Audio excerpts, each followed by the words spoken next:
भारत माता की, भारत माता की, भारत माता की। वंदे वंदे वंदे। महर्षि वशिष्ठ की पावन धरा, आचार्य रामचंद्र शुक्ल जैसे महान साहित्यकारों ने जिसे अपनी लेखनी के माध्यम से धन्य किया, महाराजा उदय प्रताप सिंह जैसे क्रांतिकारी राजाओं के शौर्य और प्रताप का स्नेह जिस बस्ती को प्राप्त हुआ है, इस बस्ती की पावन धरा को कोटि कोटि नमन करते हुए आप सभी मतदाता भाइयों और बहनों का मैं हृदय से अभिनंदन करता हूं, स्वागत करता हूं। मंच पर उपस्थित उत्तर प्रदेश सरकार में मेरे मंत्रिमंडल के सहयोगी श्री राकेश सचान जी, जिलाध्यक्ष श्री विवेकानंद मिश्र जी,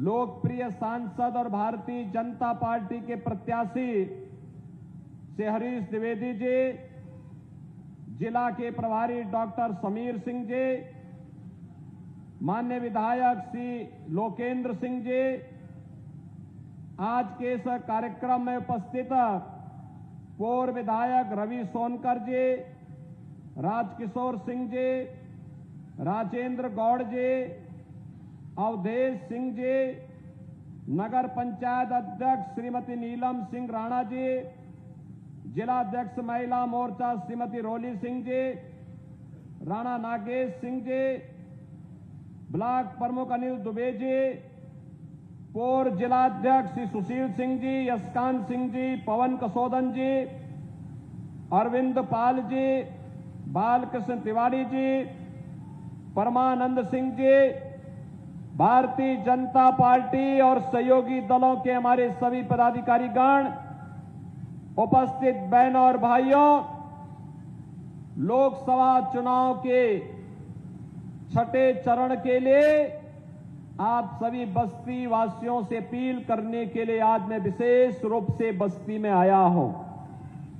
बहनों और भाइयों, 25 मई को आपको मतदान करना है और पूरे देश के अंदर जो हवा है, जो लहर है, लोगों के मन में एक ही नारा गूंज रहा है, एक ही स्वर चरत्र गूंज रहा है। चारों ओर लोगों के मन में एक ही संकल्प है और वह संकल्प है कि फिर एक बार बस्ती की आवाज इतनी जोर होनी चाहिए कि लखनऊ और दिल्ली तक आवाज पहुंच सके। फिर एक बार अब की बार बहनों और भाइयों, जब हम 400 पार की बात करते हैं तो समाजवादी पार्टी के लोगों को तो चक्कर आने लगता है, क्योंकि सरकार बनाने के लिए चाहिए 273 वोट, 273 सदस्य संसद सदस्य चुनेंगे, वही पार्टी की सरकार बनेगी। और समाजवादी पार्टी तो मात्र 63 सीट पर भी चुनाव नहीं लड़ पा रही है। तो ये 400 पार की आपके नारे को सुनकर के पूछते हैं कैसे होगा, तो जनता ही उनको जवाब दे देती है। और जनता जनार्दन की जवाब होती है कि जो राम को लाए हैं, बहनों और भाइयों, ये महर्षि वशिष्ठ की धरा है और भगवान राम, भरत, लक्ष्मण शत्रुघ्न के लिए यहीं पर पुत्रेष्टि यज्ञ मखोड़ा धाम में हुआ था। ये वही धरा है और इसीलिए मैं आज आपका आह्वान करने के लिए आया हूं। पूरा चुनाव अगर आप देखेंगे और स्पष्ट ध्रुवीकरण होता हुआ दिखाई देता है। एक और राम भक्त हैं और दूसरी तरफ रामद्रोही हैं। रामद्रोही आतंकवाद के समर्थक, नक्सलवाद के समर्थक, भारत की सुरक्षा में सेंध लगाने वाले, भारत के विकास को बाधित करने वाले, गरीबों के हकों पे डकैती डालने वाले, समाज को जाति के नाम पर आपस में बांटने के षड्यंत्र करने वाले लोग हैं, जिनके मन में देश के प्रति कोई सम्मान का भाव नहीं, आपके प्रति कोई संवेदना का भाव नहीं। इनकी संवेदना आपके प्रति नहीं, राम भक्तों के प्रति नहीं, इनकी संवेदना माफियाओं के प्रति बनती है। बहनों और भाइयों, दूसरी तरफ राम भक्त हैं, मोदी जी के नेतृत्व में राम भक्त 500 वर्षों का इंतजार समाप्त करके अयोध्या में रामलला को फिर से विराजमान करने का काम करते हैं। राम भक्त आज देश को दुनिया के अंदर सम्मान दिला रहे हैं, भारत की सुरक्षा को पुख्ता कर रहे हैं, आतंकवाद और नक्सलवाद को पूरी तरह नेस्तनाबूद करते हैं। तो अब तो जो कांग्रेस और समाजवादी पार्टी की सरकार के समय बोला जाता था, कोई आतंकी वारदात होती थी, हम कहते थे रे आतंकवाद के खिलाफ कार्रवाई करो, तो ये लोग क्या कहते थे आतंकवादी सीमा पार के हैं। और अब तो आतिशबाजी भी करते समय कोई पटाखा जोर से फट जाए तो पाकिस्तान पहले सफाई देता, कहता साहब मेरा हाथ नहीं है। उसे मालूम है ये नया भारत है, छेड़ता नहीं है, लेकिन कोई छेड़ता है तो उसको छोड़ता भी नहीं है। ये नए भारत का दर्शन आज हम सबको हो रहा है। आज देखो विकास भी है, सुरक्षा भी है, सम्मान भी है, हाईवे बन रहे हैं, रेलवे की बेहतरीन सुविधा मिल रही है, 1 डिस्ट्रिक्ट 1 मेडिकल कॉलेज का निर्माण हो रहा है, AIIMS, IIT, IIM, IIIT, NIT, world class university का निर्माण हो रहा है, और साथ साथ हर घर नल की योजना और नल से शुद्ध पेयजल उपलब्ध कराने की योजना भी क्रियान्वित हो रही है। बहनों और भाइयों, यही समाजवादी पार्टी की सरकार थी जब मुंडेरवा की चीनी मिल बंद हुई थी। ये भारतीय जनता पार्टी की सरकार आई, हमने यहां पे मुंडेरवा में चीनी मिल चालू करा दी। बहनों और भाइयों, आज आप देख रहे होंगे विकास की प्रक्रिया को तेजी के साथ आगे बढ़ाते हुए, इनके समय में गरीब भूख से मरता था, किसान आत्महत्या करता था, बेटी और व्यापारी सुरक्षित नहीं थी, सर्वत्र अराजकता था, दंगा था, कर्फ्यू था। आज भारतीय जनता पार्टी 80 करोड़ लोगों को मोदी जी के नेतृत्व में फ्री में राशन दे रही है, 60 करोड़ लोगों को 5 लाख रुपए का आयुष्मान कार्ड दे रही है, 12 करोड़ किसानों को किसान सम्मान निधि का लाभ, 12 करोड़ घरों में रसोई गैस का सिलेंडर, 12 करोड़ घरों में शौचालय का निर्माण हुआ है, तो 4 करोड़ गरीबों के मकान भी मोदी जी के नेतृत्व में पिछले 10 वर्ष के अंदर बने हैं। और अब तो मोदी जी ने घोषणा की है 70 वर्ष से ऊपर के प्रत्येक बुजुर्ग को प्रतिवर्ष 5 लाख रुपए की स्वास्थ्य की सुविधा उपलब्ध करवाएंगे।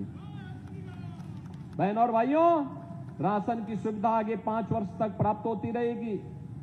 मोदी जी ने घोषणा की है कि जितने गरीब बचे होंगे उन सबको भी एक एक मकान अगले 5 वर्ष के अंदर उपलब्ध हो जाएंगे। और इसीलिए आज हम सब आपके पास आए हैं कहने के लिए कि जो देश की आवाज है, उस आवाज के साथ बस्ती की आवाज भी जुड़नी चाहिए। जुड़ेगी? जुड़ेगी? बहनों और भाइयों, ये समाजवादी पार्टी और कांग्रेस का गठबंधन जब भी हुआ है, ये अनर्थ किया है। याद करिए, जब इन दोनों का गठबंधन था, एक प्रदेश में था, एक केंद्र में था, अयोध्या में राम जन्मभूमि पर आतंकी हमला हुआ था, काशी में संकट मोचन मंदिर पर हमला हुआ था, लखनऊ, अयोध्या और वाराणसी की कचहरियों पर हमला हुआ था। अखिलेश यादव मुख्यमंत्री बने तो सबसे पहला काम इसने किया, अयोध्या में राम जन्मभूमि पर हमला करने वाले आतंकवादियों के मुकदमों को वापस लेने का कुत्सित प्रयास किया था। और तो हम धन्यवाद देंगे न्यायपालिका को। न्यायपालिका ने कहा नहीं, ऐसा नहीं होगा, ये आतंकवादी देश की सुरक्षा के लिए, जनता जनार्दन की सुरक्षा के लिए खतरा है, इनको नहीं छोड़ा जा सकता।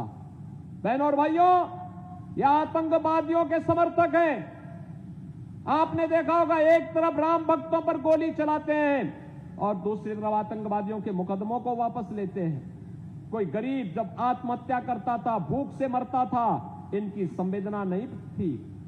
किसान आत्महत्या करता था, इनकी संवेदनाएं नहीं होती थी। लेकिन अभी एक माफिया मरा है, उस माफिया के लिए मातम मनाने के लिए समाजवादी पार्टी के लोग गए थे। बहनों और भाइयों, अभी इनकी मंशा अच्छी नहीं है।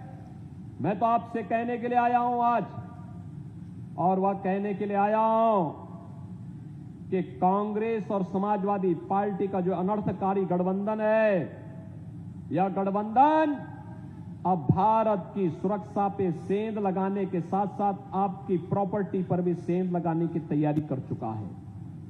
याद करिए, इन्होंने कहा है कि अब सत्ता में आएंगे, सबसे पहला काम अनुसूचित जाति और पिछड़ी जाति के आरक्षण का हिस्सा काट करके ये मुसलमानों को देने वाले हैं। क्या आप इसको सहमत हैं क्या? इससे क्या आप इससे सहमत होंगे क्या? अरे बाबा साहब भीमराव अंबेडकर ने कहा था कि धार्मिक आधार पर आरक्षण नहीं हो सकता है। और दूसरा कार्य, इनके द्वारा विरासत टैक्स की बात की जा रही है।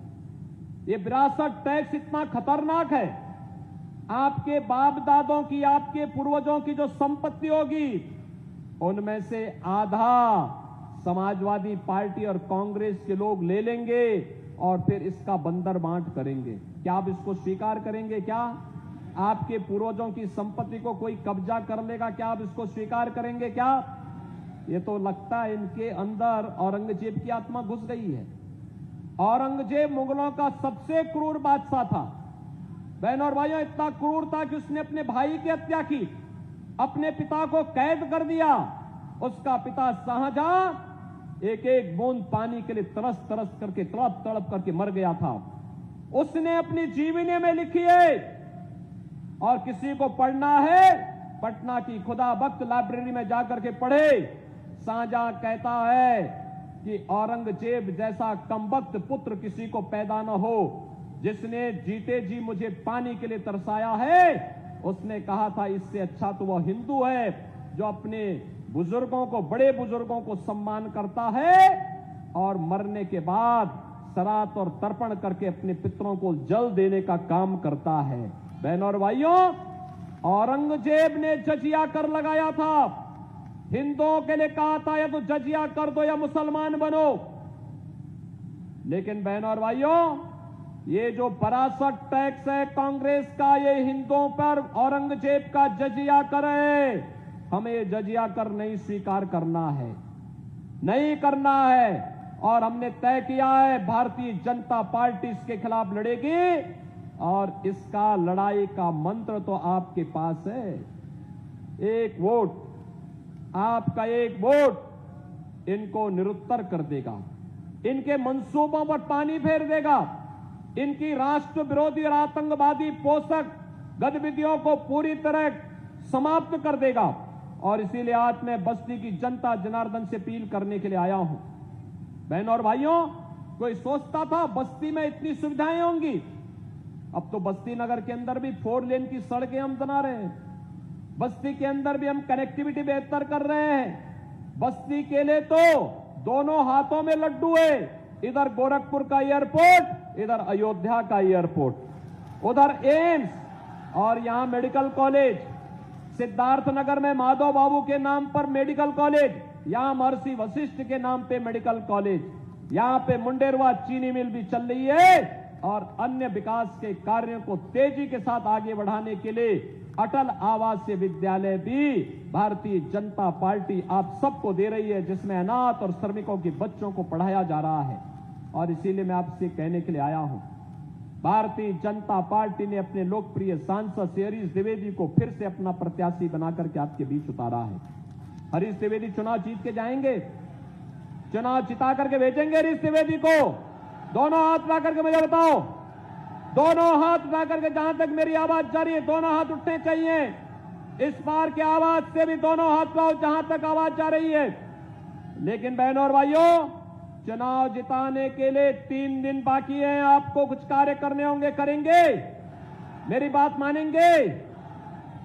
क्या काम करना है बताओ?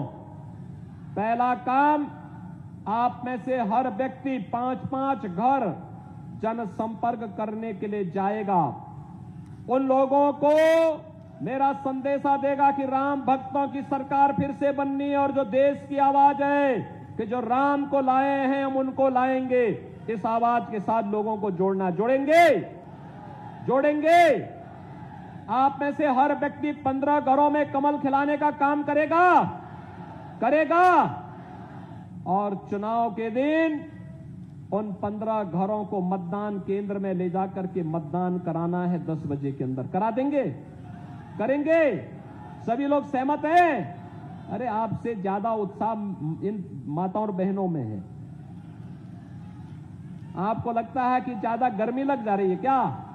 अरे गर्मी है, टेम्परेचर है, लेकिन चुनाव के लिए, अरे 5 साल के लिए एक अच्छी सरकार रहे, इसके लिए 5 दिन की गर्मी सहने की तैयारी हमें करनी चाहिए। सहमत हैं? तो आत्मनिर्भर और विकसित भारत के लिए मोदी जी को तीसरा कार्यकाल देंगे। इसके लिए हरीश द्विवेदी यहां से चुनाव जीत के जाने चाहिए। जिताएंगे तो फिर मेरे साथ बोलेंगे, भारत माता की, भारत माता की, भारत माता की जय श्री राम, जय जय श्री राम।